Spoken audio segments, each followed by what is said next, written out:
don't know if I'm coordinated enough to use that thing and talk at the same time. So you can hear me okay. It's my privilege to introduce our guest today. I want to say a little bit about Tim, but before I do, one of my favorite people in the world and a mentor to me for the years, Steve Carter's here for moral support and to keep Tim straight if he says anything wrong. So we welcome you, Steve Carter, very much. Thank you. Glad to be here. Appreciate the invitation. You bet. You got Tim's bio in your brochure there. Let me just hit a couple of highlights. Tim Larimore is the Public Affairs Manager for EnterFor's U.S. South operation, where he's responsible for promoting and growing EnterFor's brand in the U.S. South. EnterFor is a North American growth-oriented lumber company with 9 mills in the U.S. South.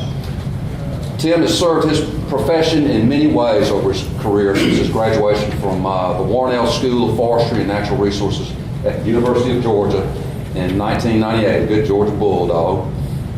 Tim is the current Vice Chairman of the Georgia Forestry Foundation Board of Trustees, and he's a current member of the Alumni Steering Committee at the Warnell School. Tim lives in Macon and is married to his wife Wendy of 16 years. They have 2 daughters. We are looking forward to hearing from you, and we want to give you a hearty welcome to Perry Rotary.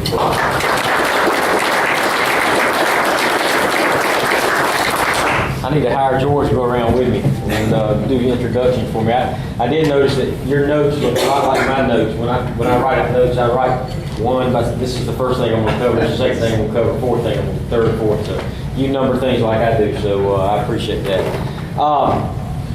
Thank y'all for letting me come. And I know you guys, I've visited and attended many Rotary Club meetings in the past, and I know that you guys are leaders in the community. And it is our desire in EnterFor to get in front of leaders in the community. And I thank you for the invite, George, to be here. And Steve, you had a lot to do with getting me in front of this group. And it killed me. Yeah. Now the truth comes out. I know, guys. Yeah, now the truth comes out. And so it's a true pleasure for me to be here, and a true pleasure for EnterFor to be in Perry. And for those of you that don't know, I'm going to share some information with you about who EnterFor is and what EnterFor is through the presentation. But more generally, I'm going to speak a little bit about the entire forest products business and the forest products industry in the state of Georgia. And I think once you hear that, you'll understand a lot. You'll be able to connect some dots as to what EnterFor and why EnterFor is here in Perry and why EnterFor has U.S. South operations as it does now. So share some of those with you, and then I'll pontificate a little bit at the end on what some of the future opportunities look like for our company and what some of the future opportunities, as George told you, some of my involvement with different forestry organizations across the state.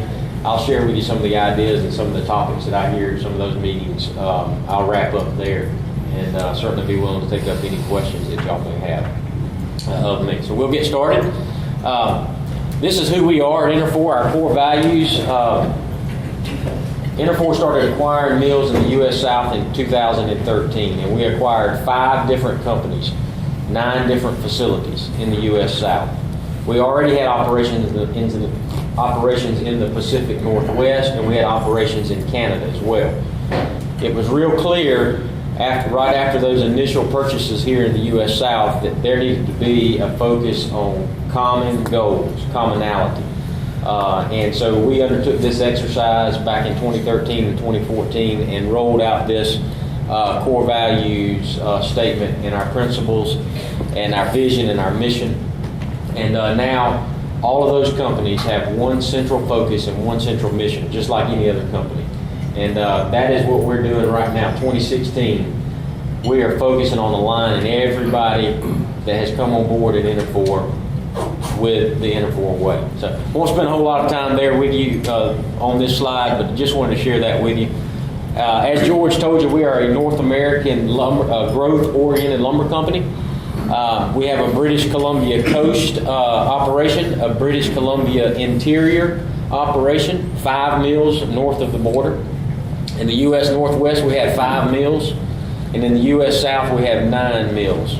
If you add up those percentages there, and it may be hard for some of y'all to see in the back of the room, but the percentages that are outside the numbers, say the U.S. South specifically, 1,310,000,000 board feet. There's 40% there. If you add that 40% and the 28% from the U.S. Northwest, you can see that about 70% of our production comes from the U.S. And you also can see there, just to point out, the species of the types of logs that we take into our facilities and saw, we are diversified in the type of lumber that we produce and the lumber we manufacture. There's our growth line. 2013, we purchased Rayonier. Many of you have gone down 341 to St. Simons, that large sawmill down there right outside of Baxley. That was one of our first acquisitions, Baxley, Edenton, and Swainsboro.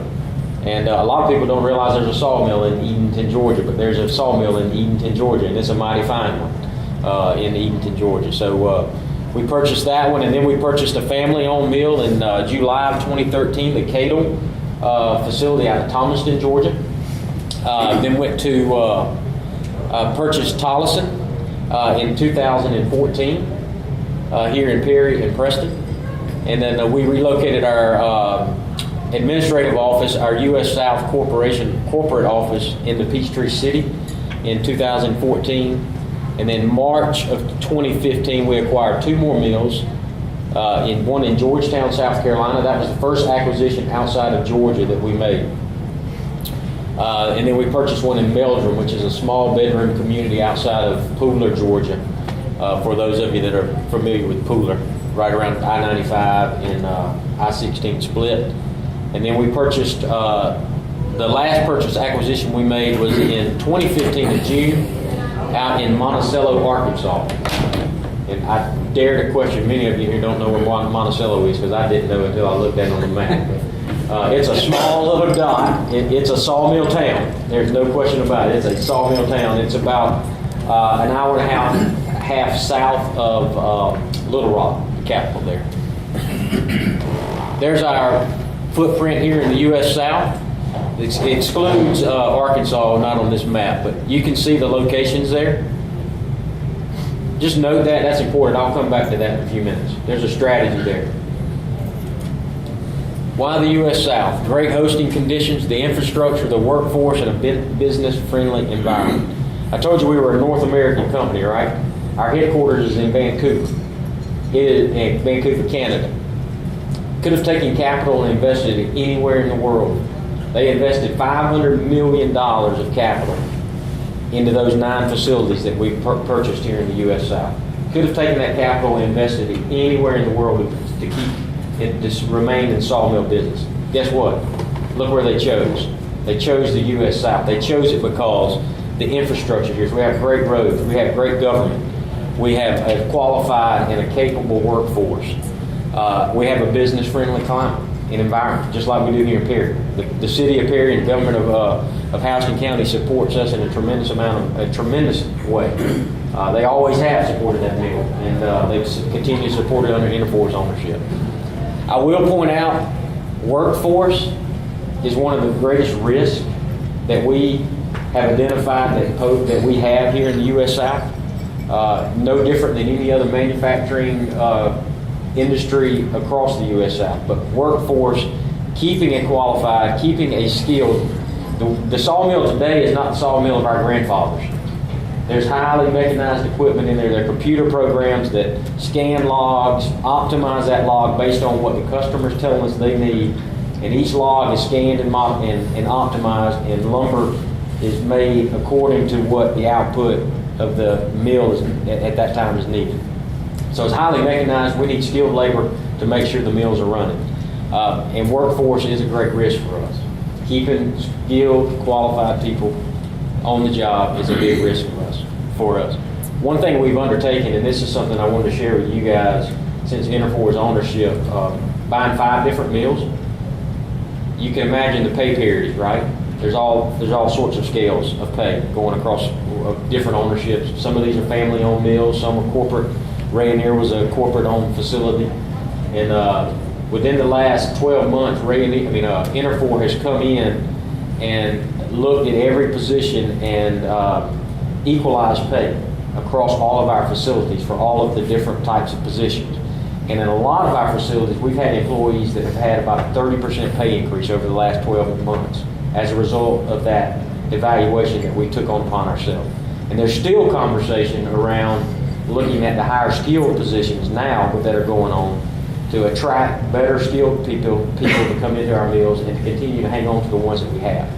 So we're doing some cool things around employee engagement and employee recognition and just employee appreciation, right? Patting them on the back. And we're hopefully making a difference in their pocketbook, and hopefully that will gain us some loyalty with our workforce. Why the U.S. South? Another reason, and I point out here, stable, economical, and well-managed timber supply. You don't have to go far to realize there's a lot of pine trees in Georgia, right? I'll just read with you from the Forestry Commission some facts that I think are pretty neat to point out. And these are just generally about our industry. 24 million acres of timberlands available in Georgia. I'll say that again, 24 million. 2/3 of the state is commercial timberland. No other state in the Union has as much commercial timberland as Georgia does. And I'll say that again. No other state in the Union has as much commercial timberland as the state of Georgia has. 24 million acres. 108,000 jobs are related to the forest products industries, and it injects $23.6 billion into the state's economy on an annual basis. 47 counties in the state of Georgia are ranked critically dependent, very dependent, or moderately dependent on the forest products industry. 47 counties of 159, right? That's right. I was about to quiz myself there. Georgia's commercial timberlands grow 19. These are cool. These are related to sustainability, right? This is things that are on everybody's mind. Sustainability. Georgia's commercial timberland grows 19 million tons more wood each year than is harvested. 19 million tons more wood each year that's harvested, resulting in growth exceeding removals by 38%. Growth exceeds removals in the state of Georgia by 38%. The volume of timber is greater in the state of Georgia now than it was in the 1930s, according to the Georgia Forestry Commission. Here's another cool thing about reforestation and about tree planting. I get this a lot of times. Well, I see these lands being cut and they're not being replanted. I'll share with you what the UGA Extension Service puts out related to reforestation. Natural reforestation and afforestation, which is where we come back in and replant trees, averages more than 406,000 acres over the last 10 years. Final harvest, where there was a clear cut, has averaged less than 322,000 acres across the state over that same period of 10 years. So we've planted more acres, and we continue to plant more acres than we final harvest in the state of Georgia. That's another reason EnterFor is here. It's a well-managed, it's stable, and it's economical for us to get to our mill. Excellent access to the finished products. I told you I'd come back to that map. I put that in there specifically for this point. If you look where our mills are located in the U.S. South, we have excellent access to finished product. We can put loads of lumber on a truck and get it to Atlanta, Charlotte, Jacksonville, Tampa, Orlando, Birmingham. We can get it there very quickly.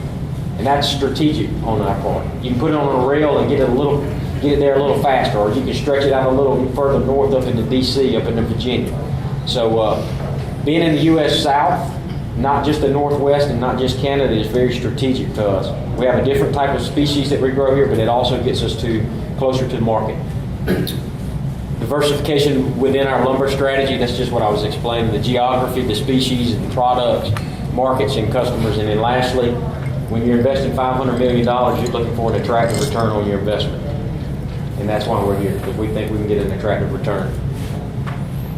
Within our mills, we use different types of logs, so there's some further diversification within all of those types of mills. We're not just using the big saw log like you see coming through Perry, going to the Perry facility. Some of our mills require smaller logs. Some Perry probably requires our largest log.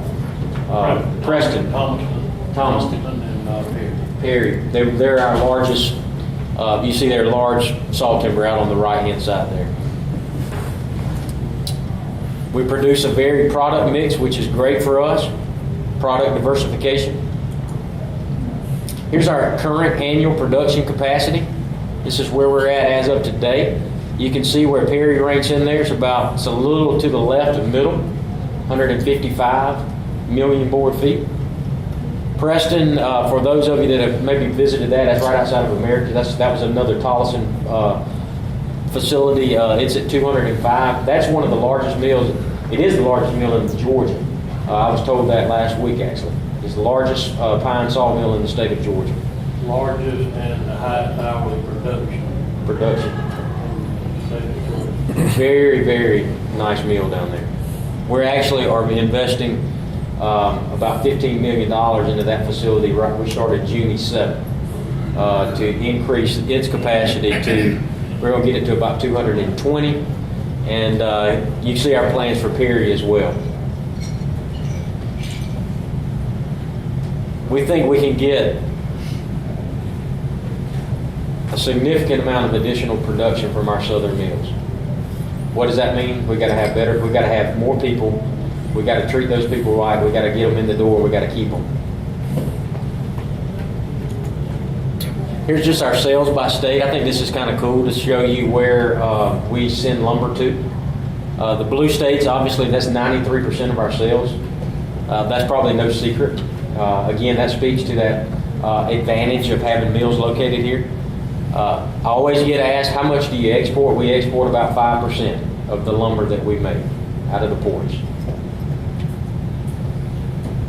Typically high grade stem. Probably so. Some of the higher, better products. Sorry. I wanted to show y'all. There was West Virginia up there that was green. We typically ship one load of lumber a month to West Virginia. So if any of y'all can help us get lumber into West Virginia, we can. I always say it. Here's just to kind of give you guys. This is close to winding down. I got a couple more slides and I'll be wrapped up. But I just want to. I think it's important for y'all as local leaders and community leaders here in Perry to understand the vital signs of the Perry Mill. And here they are. We take in, currently we're taking in about 375 loads of logs on a weekly basis. We're shipping out about 120 loads of lumber on a weekly basis, and we're running one shift right now, 60-hour shift. One shift, 60-hour shift, and that's 5 12-hour days. Yes, let me do my math. 5 12-hour days, and the way we're doing that is we have we have all plans to go. We fully anticipate going back to 2 shifts in the near future. We've brought in a lot of new folks over the last couple months, and so what we're doing, the new folks will be on the night shift, but currently we're having those folks come in and work part of the day with the folks on the first shift where they can learn how to be safe, first of all, and they can learn their different responsibilities and jobs there within the mill. And once we feel comfortable there, we'll put this mill back to running 2 shifts. Production, oddly enough, has not suffered as a result of that this change in the shift. We have 125 employee shift structure. We have 125 employees and the payroll of $8.8 million. Over the last 3 years under our ownership, we've invested about $4.3 million of capital into that facility to make it better, to get it where we want it to get back to that increased production capacity. Really focusing on reliability. How can we keep our machines running? There's a lot of moving parts in there. Lots of friction taking place, lots of heat.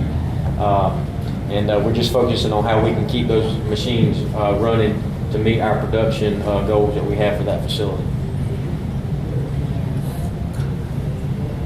What's ahead for us? And we'll continue to focus on how how return on capital investments. As I just shared with you a minute ago, we're spending about $15 million in Preston on how we basically will improve how we dry our lumber. And it will get our capacity down there. We'll get about a 20% increase is what we're estimating in production in Preston. I told you we spent about $500 million on the acquisition. I showed you that we spent $4.3 million in here in Perry. Over our entire portfolio here in the U.S. South, we spent about an additional $50 million in capital improvements on those 9 facilities since we've had them under our ownership. We're investing in a strong future in the lumber business. We have some sincere optimism about where the lumber business is going in the future, and we believe the U.S. South is going to play a big part in our company's success and being able to succeed in that marketplace. We'll continue to share best operating practices, optimization. I will share with you, and Mr. Steve can verify this, the Canadians know how to run a sawmill. They know how to run a sawmill, and we have teams of those folks down here routinely working with our teams on how to optimize these facilities and how to get these facilities to the standards the way that they operate their facilities. And we're making great strides in it. We'll continue to focus on, you saw our diversity of where our mills are located. We're focusing on getting the right logs to the right mill, the right products from the right mill to the right customer. Are we shipping lumber from Thomaston, Georgia to Jacksonville, and are we shipping lumber from Preston to Atlanta? That's probably happening in our system right now because of the lack of communication and the lack of structure, because everybody's focused on getting the mill right. We're focusing on improving that, and there will be enormous wins for us when we're able to capitalize on that diversity. We'll continue to drive for excellence, and we want to make sure the EnterFor brand is known, and we're going to promote brand identity and try to get the EnterFor name known here. And we will continue to support the communities where our mills are located. We do that here in Perry. We do it in all of the locations where we're at. One of the coolest things that I've been a part of since I've been here, the community involvement portion of what we do, is one of our mills, a local school, rural community, was getting ready to have a field day for their school. There was only 450 kids in the school from kindergarten through 12th grade.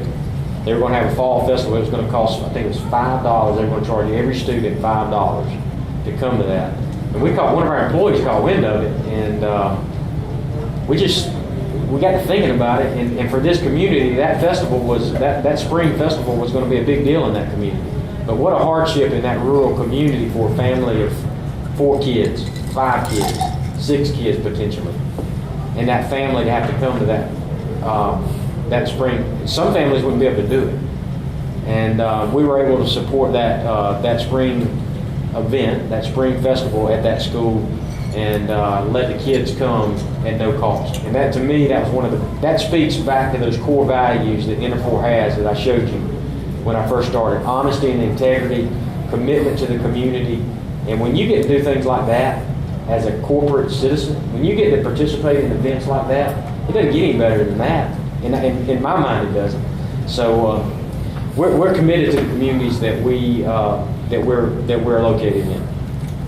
Here's the fun stuff that I'll share with you, kind of the overall business. I think we'll continue to see Georgia have an abundance of trees, and markets will follow those trees. There's no question about it. We see it across Georgia now. We see it with the lumber companies. They're coming in and increasing production, have goals of increasing production further than where they're at now. We see it with pellet facilities. Are any of you guys familiar with that? There's a huge business in the state of Georgia. Georgia produces more wood pellets that goes to Europe. We take our trees, grind them up, make them into pellets, put them on a barge out of Savannah and Brunswick, and they go to Europe to be burned for power. We produce more pellets than any other state. We'll continue to do that because we're going to continue to have an abundance of trees. And what does that mean for Georgia? I think it's a win-win for Georgia. New jobs, new tax revenues, new people are working. People are being productive. They're making good quality lives for their kids and for their families. And so it's a win-win for Georgia in my mind. When those markets come, the cool thing about it, you've been around a long time, Steve. You've seen things. I'm learning this. But that's a good thing. I'm learning this, and some of y'all already know this as well too. But the resource follows those markets. So if there's a healthy timber market and there's a healthy market to sell my trees to, there are people that are going to continue to invest in those trees, and they're going to continue to plant trees. You know it in the ag business. The market people's investment follows the market. So I think that's a good thing for Georgia. I think you're going to consider I think we'll continue to see consolidations in our business. I just think people are focused on what they do well, and we're getting more and more into that. In the forest products business, maybe a little late to the game in that arena versus some other industries, but I think now we're hot and heavy into focusing on what we do well, and therefore that drives consolidation. Just about a couple weeks ago, it was announced that Weyerhaeuser's pulp mills, 13 of them, are going to now become part of International Paper. So there will continue to be consolidation that happens. Weyerhaeuser's completely out of the pulp and paper business now. They're going straight into sawmill business, what we're doing, and they'll be in the land ownership business. They're the largest landowner in the U.S. now, and I think at 13 million acres. That occurred last quarter when they acquired Plum Creek, which that was the merger of the two largest landowners in the United States. They merged together in the fourth quarter of 15. So we'll continue to see consolidations and mergers happen. I'm convinced of that. Here's something that's neat to me, and something that's that we talk about a lot around our business, and it's because we make wood. There's a huge effort to do this, or to begin commercial construction, to consider making tall wood buildings versus concrete buildings. There's an enormous amount of energy and research and effort going into showing that it's as safe and it's not as much fire hazard as people think it is to build buildings that are above 8 stories out of wood. And currently there's one in Minneapolis, and there's one going up in New York, and there's one going up in Portland, Oregon right now that are 20 stories. Atlanta has one on the slate, a wood construction building in Atlantic Station. The company Hines Group that purchased Atlantic Station is going to build an 8-story wood building. And it will be visible from the interstate when you come past it. That project is going to start the fourth quarter of this year. So we're pretty excited about that. We think that offers a great opportunity for landowners, for people that grow trees, and it offers us a great opportunity to somebody that produces wood. Estimates show that it would be 3.5 billion board foot increase if we can get folks to start building 5 to 12 story buildings. And I don't know if you added I'll just end on this, but when I had that second slide up there that showed how much lumber we produce as a company, we're the 4th largest lumber company in the world. The total that we produce is 3.2 billion board feet. So if we can get tall buildings built with wood, if we can get some energy behind that and some effort behind that, we see an increase of about what we produce right now, 3.5 billion board feet across the market sector, which is a great thing for all of us that are in the forest products business. Whether you're a landowner, whether you're a logger that's a producer, whether you are a mill that's producing it, whether you're a a client that sells our lumber.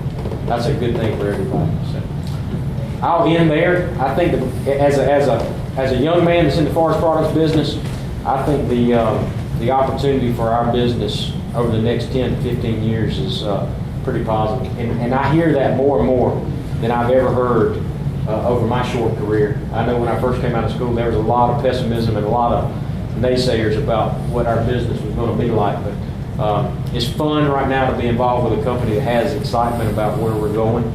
And I believe that everybody that's involved in our industry and our business right now has a bright future in it. So thank you for letting me come share that and talk to you about forestry. It's something I'm passionate about.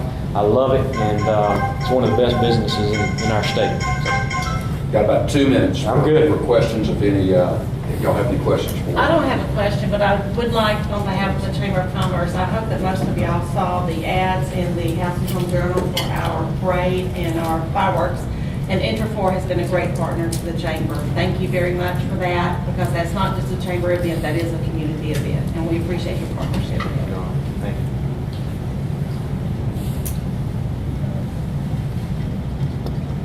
Good deal. Thank you.